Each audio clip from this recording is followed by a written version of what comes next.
Hello, story lovers. Welcome back to Tale Time with Udoka. Amaka used to believe marriage was partnership.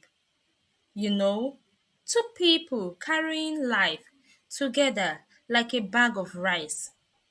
But after she married Chike, my sister, she quickly realized she was the only one carrying the rice, the beans, the chicken, and even the pot they used to cook everything.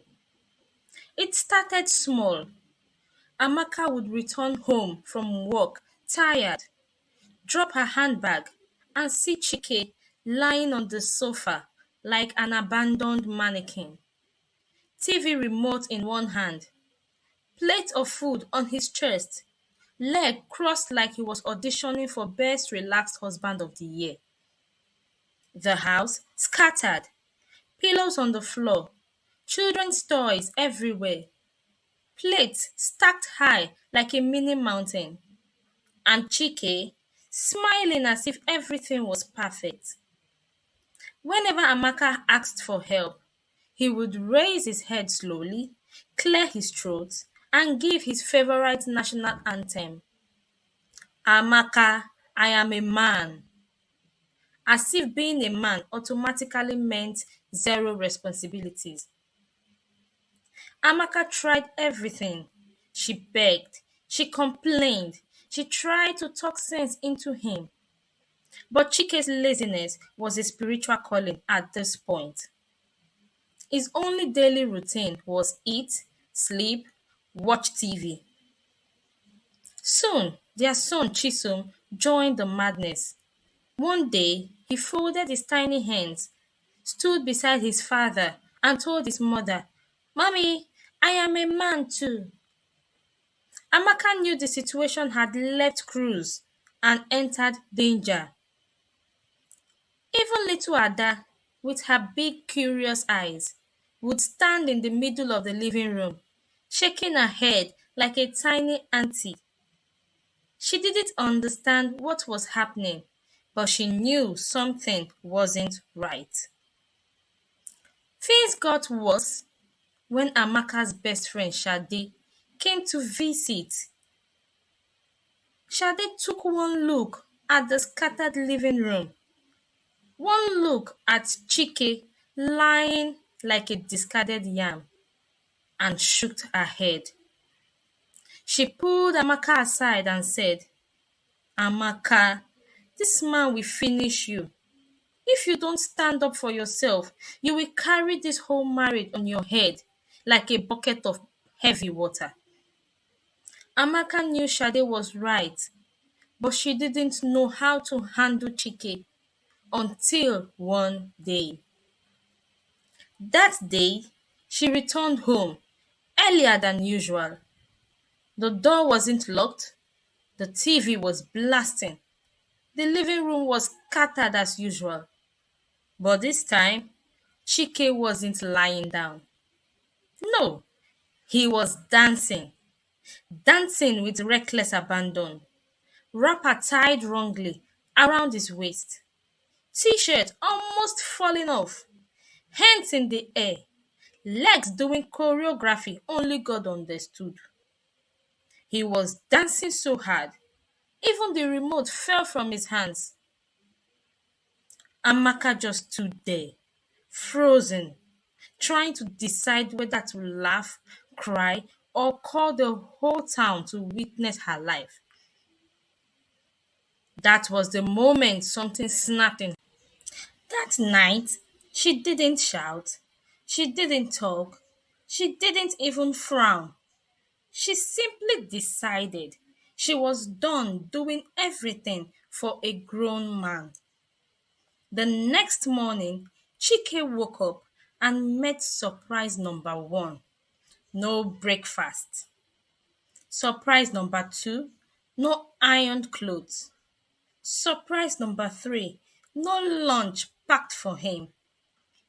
He looked around the kitchen, opened pots, checked the fridge, scratched his head and mumbled, Amaka, what is going on? She just smiled sweetly and said, Chike, you are a man. Handle it. For the first time since they got married, Chike had to cook for himself. Let's just say the rice suffered. Even the pot was confused. When Chike tried washing dishes, water splashed everywhere. The plate almost slipped. The sponge jumped out of his hands. He sneezed, shouted, and complained like someone carrying out a national punishment. Amaka watched quietly. No pity, no rescuing, just patience and a hint of satisfaction. Days passed, and something strange began to happen. Chike started getting tired. He noticed how much work went into maintaining a home. He noticed how easily the house got messy. He noticed how the kids needed attention every minute. And slowly, his ego started melting like hot butter. One evening, he sat on the edge of the sofa. For the first time, he didn't hold the remote. He didn't shout, "I am a man." Instead, he sighed and said softly, "Amaka, I'm sorry. I didn't realize how hard you work. I didn't know I was stressing you like this." Amaka looked at him carefully. She wanted to be sure this wasn't another episode of his laziness series. But this time, he meant it. Chike started helping out. Small, small at first. Sweeping, washing plates, helping the kids dress, even boiling water for Gary. It wasn't perfect, but it was progress. Over time, the house became peaceful. The shouting stopped, the arguments reduced. The children were happier. And one Saturday morning, Amaka walked into the living room and saw a sight she never expected. Chike tying Ada's ribbons, Chisom packing his toys, and the house looking surprisingly neat. Chike looked up at her and said, "I may be a man, but I'm also your partner."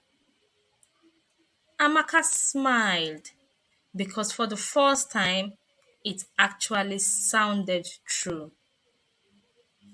I learned that marriage thrives on teamwork, not ego. A home is built by two people, not one carrying everything. Laziness can destroy relationships if left unchecked.